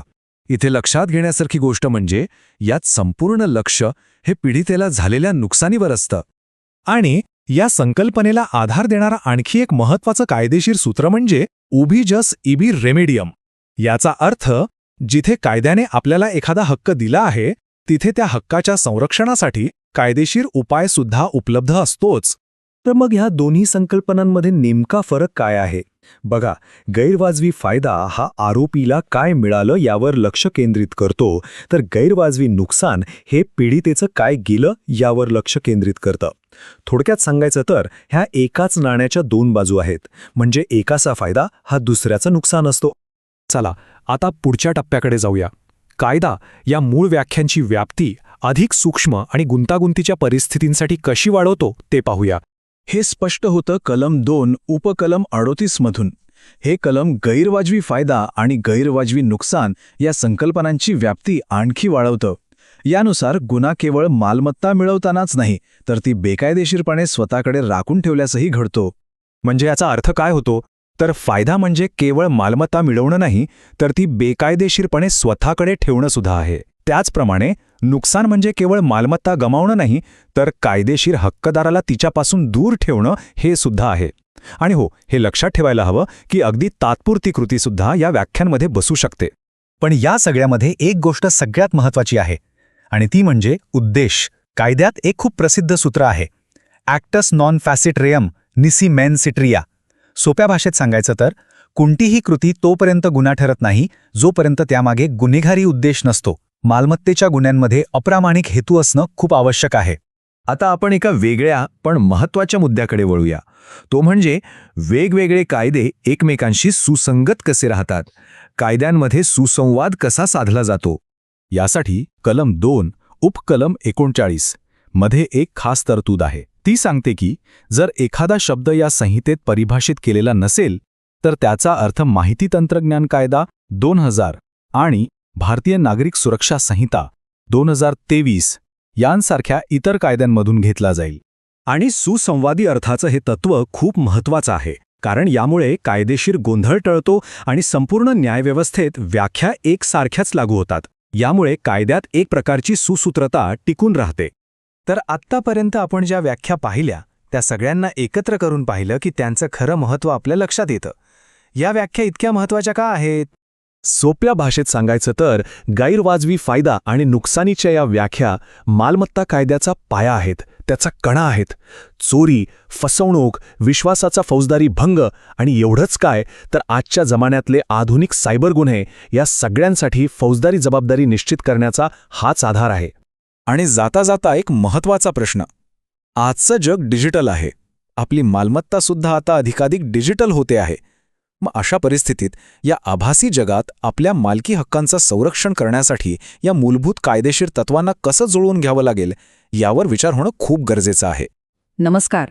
कधी फौजदारी कायद्याच्या भव्य रचनेचा विचार केला आहे का? ही रचना एका मोठ्या इमारतीसारखी आहे आणि प्रत्येक इमारतीला एक भक्कम पाया लागतो. फौजदारी कायद्यासाठी असाच एक पाया म्हणजे संहितेचं कलम 3. खरं तर हे कलम म्हणजे संपूर्ण कायद्याची एक नियमपुस्तिकाच आहे, जी आपल्याला सांगते की कायद्याच्या प्रत्येक शब्दाचा अर्थ कसा लावायचा. पण हा प्रश्न पडतोच की हजारो खटले आणि वेगवेगळे अर्थ लावले जात असतानाही एकच कायदा इतका सुसंगत कसा काय राहू शकतो? याचं उत्तर आपल्याला मिळतं कलम 3 मध्ये. हेच ते कलम आहे जे कायद्याच्या अर्थामध्ये एकसमानता आणि स्पष्टता आणण्याचं काम करतं. चला तर मग या महत्त्वाच्या कलमाला जरा जवळून समजून घेऊयात. आजच्या या विश्लेषणात आपण याच मुद्द्यांवरून जाणार आहोत. सगळ्याच आधी कलम 3 हे कायद्याचं नियमपुस्तक कसं आहे ते पाहू. त्यानंतर अर्थ लावण्याची तत्त्व, फौजदारी कृत्य म्हणजे नेमकं काय, आणि जेव्हा अनेक जण मिळून गुन्हा करतात म्हणजे सामायिक अपराध, तेव्हा जबाबदारी कशी ठरते हे समजून घेऊ. आणि हो, शेवटी हे सगळं इतकं महत्त्वाचं का आहे यावरही बोलू. तर मग हे कलम 3 नक्की आहे तरी काय? अगदी सोप्या भाषेत सांगायचं तर हे संपूर्ण फौजदारी संहितेचं एक प्रकारे युजर मॅन्युअल आहे. हे आपल्याला कायद्याचा अर्थ लावण्यासाठी काही मूलभूत नियम देतं आणि याच नियमांमुळे कायदा सगळ्यांसाठी स्पष्ट, सुसंगत आणि समजायला सोपा होतो. चला, आपण सुरुवात करूया अर्थ लावण्याच्या काही मूलभूत तत्वांपासून. हे असे नियम आहेत जे हे निश्चित करतात की कायद्याचा अर्थ लावताना कोणताही गोंधळ होणार नाही आणि संपूर्ण संहितेमध्ये एक समानता टिकून राहील. यातला पहिलाच नियम खूप इंटरेस्टिंग आहे. तो सांगतो की संहितेतला प्रत्येक गुन्हा, मग तो कोणताही असो, तो नेहमी सामान्य अपवादांसोबतच वाचला गेला पाहिजे. याचा अर्थ काय? तर आत्मसंरक्षणाचा हक्क किंवा लहान मुलांकडून झालेला गुन्हा यांसारखे बचाव प्रत्येक गुन्ह्याला आपोआप लागू होतात, जरी तिथे त्यांचा उल्लेख केलेला नसला तरी. आणि हे फक्त पुस्तकात लिहिलेलं नाहीये, तर न्यायालयांनी सुद्धा हेच म्हटलंय. स्टेट ऑफ महाराष्ट्र विरुद्ध मोहम्मद याकूब या महत्त्वाच्या खटल्यात न्यायालयाने हे स्पष्ट केलं की प्रत्येक शिक्षेची तरतूद ही सामान्य अपवादांसोबतच वाचली पाहिजे. या तत्वाचा मूळ आधार आहे एक प्रसिद्ध लॅटिन मॅक्सिम, ॲक्टिस नॉन फॅसेट रेम निसी मेन्स सिट्रिया. याचा सोपा अर्थ असा की फक्त एखादी कृती केल्याने कुणी गुन्हेगार ठरत नाही. त्यामागे एक वाईट हेतू किंवा ज्याला कायद्याच्या भाषेत मेन्स रिया म्हणतात तो असणं गरजेचं आहे. आणि सामान्य अपवाद अनेकदा हाच मेन्स रिया नसल्याचं सिद्ध करण्याचं काम करतात. आता हा दुसरा नियम कायद्यात सुसंगतता टिकवून ठेवण्यासाठी खूपच महत्त्वाचा आहे. तो अगदी सरळ सांगतो की जर संहितेत एखाद्या शब्दाची व्याख्या एकदा केली असेल तर संपूर्ण कायद्यात कुठेही त्याचा तोच अर्थ कायम राहील. यामुळे शब्दांचे वेगवेगळे अर्थ काढून होणारा गोंधळ पूर्णपणे टळतो. बरं, आता आपण पुढच्या एका महत्त्वाच्या विषयाकडे वळूया. कायद्याच्या नजरेतून कृती किंवा ॲक्ट म्हणजे नक्की काय? यात फक्त काहीतरी करणं येतं की काही न करणं सुद्धा येतं? किंवा एखाद्या वस्तूवर ताबा असण्याचा यात समावेश होतो का? चला पाहूया. ही एक खूपच रंजक संकल्पना आहे. याला म्हणतात अप्रत्यक्ष ताबा किंवा कन्स्ट्रक्टिव्ह पोझेशन. समजा एखादा मालकाची वस्तू त्याच्या कर्मचाऱ्याच्या ताब्यात आहे, तरीही कायद्याच्या दृष्टीने ती वस्तू मालकाच्याच ताब्यात आहे असं मानलं जाईल. विशेषतः आर्थिक गुन्ह्यांमध्ये हे तत्त्व खूप महत्त्वाचं ठरतं. रामस्वामी नाडर विरुद्ध स्टेट ऑफ मद्रास या खटल्यात याच तत्वाचा वापर झाला होता. आता या वाक्याचा अर्थ खूप खोल आहे. कायद्यानुसार जिथे तुमची काहीतरी करण्याची कायदेशीर जबाबदारी असते आणि तुम्ही ती पार पाडत नाही, तेव्हा तुमचं ते काही न करणं हेच एक बेकायदेशीर कृती मानलं जातं. हो, तुम्ही बरोबर ऐकलं. काही न करणं सुद्धा गुन्हा ठरू शकतं. हेच तत्व या शक्तिशाली लॅटिन मॅगझिममध्ये अगदी अचूकपणे मांडलं आहे. क्वी नॉन फॅसिट क्वाड फॅसेरे डेबिट फॅसिट पर ओमिशनम. हे आपल्याला आठवण करून देतं की कायदेशीर जबाबदारी टाळणं हे एखादं गुन्हा करण्याइतकंच गंभीर असू शकतं. आता ही तरतूद पहा, ती कायद्यातील एक महत्वाची पळवाट बंद करते. या उदाहरणात बघा, अने झला उपाशी ठेवलं, ही झाली अकृती, आणि त्याला मारलं सुद्धा, ही झाली कृती. या दोन्ही गोष्टींमुळे झचा मृत्यू झाला. इथे कायदा कृती आणि अकृती यात फरक करत नाही. जो अंतिम परिणाम झाला त्यासाठी अपूर्णपणे जबाबदार आहे. कायदा नेहमी अंतिम परिणामाकडे पाहतो, हे यातून स्पष्ट होतं. चला, आता आपण या कलमाच्या कदाचित सर्वात गुंतागुंतीच्या भागाकडे वळूया. जेव्हा एका गुन्ह्यामध्ये एकापेक्षा जास्त लोक सामील असतात, तेव्हा कायदा प्रत्येकाची जबाबदारी कशी ठरवतो? हीच आहे सामायिक अपराधाची संकल्पना. हे आहे संयुक्त जबाबदारीचं मूळ तत्व. याला तुम्ही एका टीमवर्कसारखं समजू शकता, पण गुन्हेगारी टीमवर्क. जर काही लोकांनी मिळून एकाच उद्देशाने गुन्हा केला असेल, तर प्रत्येकाची भूमिका लहान असो वा मोठी, अंतिम परिणामासाठी सगळेजण सारखेच जबाबदार ठरतात. जणू काही प्रत्येकाने तो गुन्हा एकट्यानेच केला आहे. समान उद्देश म्हणजे काय हे समजून घेण्यासाठी या दोन ऐतिहासिक खटल्यांची तुलना करणं खूप गरजेचं आहे. मेहबूब शाह खटल्याने सांगितलं की समान उद्देश म्हणजे आधीपासून ठरवलेली योजना. तर पांडुरंग खटल्याने हे स्पष्ट केलं की त्या योजनेत तुमचा सक्रिय सहभागही पाहिजे, फक्त तिथे हजर असणं पुरेसं नाही. आणि ही दोन उपकलमं या तत्वाला आणखी सखोल बनवतात. ती सांगतायत की फक्त एकत्र कृती करणं पुरेसं नाही, त्या कृतीमागे प्रत्येकाचा मानसिक हेतू म्हणजे मेन्सरिया सारखाच असला पाहिजे. आणि त्यांचं सहकार्यसुद्धा हेतुपुरस्सर असायला हवा. म्हणजे मन आणि कृती दोन्ही जुळायला हवी. आणि हा मुद्दा तर खूपच महत्वाचा आहे. या टेबलकडे बघा. अ आणि ब दोघेही झवर वार करतात, म्हणजे त्यांची कृती सारखीच आहे. पण त्यांच्या मनात काय चाललंय? अच्या मनात तीव्र राग आहे, त्यामुळे तो सदोष मनुष्यवधासाठी दोषी ठरतो. पण बच्या मनात मारण्याचा द्वेषपूर्ण हेतू आहे, त्यामुळे तो थेट हत्येसाठी दोषी ठरतो. कृती एकच, पण हेतू वेगळा, म्हणून गुन्हाही वेगळा. यावरून मेन्स रिया म्हणजेच गुन्हेगारी हेतू किती महत्वाचा आहे हे पुन्हा एकदा सिद्ध होतं. तर आपण कलम 3चे वेगवेगळे पैलू पाहिले. आता आपण या विश्लेषणाचा समारोपाकडे आलो आहोत. या सगळ्या चर्चेनंतर मनात प्रश्न येतो की हे एकच कलम संपूर्ण फौजदारी कायद्यासाठी इतकं मूलभूत का आहे? थोडक्यात सांगायचं झालं तर कलम 3 हे खऱ्या अर्थाने फौजदारी कायद्याचा आधारस्तंभ आहे. कारण ते शब्दांना एकसमान अर्थ देतं, सामान्य अपवादांना प्रत्येक गुन्ह्यात लागू करतं, काही न करण्याची जबाबदारी ठरवतं, आणि जेव्हा अनेक जण मिळून गुन्हा करतात तेव्हा प्रत्येकाची जबाबदारी त्याच्या मानसिक हेतूवर ठरवतं. हे कलम कायद्याला स्पष्ट आणि न्यायपूर्ण बनवतं. म्हणूनच कलम 3 हे फौजदारी न्यायाचा एक मूख पण अत्यंत महत्वाचा आधार आहे. हे न्यायाधीशांना मार्गदर्शन करतं, वकिलांना युक्तिवादासाठी आधार देतं, आणि सर्वात महत्त्वाचं म्हणजे कायद्याला सुसंगत ठेवतं. हे कलम आपल्याला विचार करायला लावतं की कायद्याच्या साध्या दिसणाऱ्या शब्दांमध्ये दडलेला खरा अर्थ किती खोल आणि महत्त्वाचा असू शकतो. हे सत्र पाहिल्याबद्दल धन्यवाद. हा व्याख्यान उपयुक्त वाटला असल्यास कृपया लाईक करा, शेअर करा आणि गंगा एज्युकेशनला सबस्क्राईब करा. अशाच महत्त्वपूर्ण कायदेविषयक व्याख्यानांसाठी आमच्याशी जोडलेले रहा.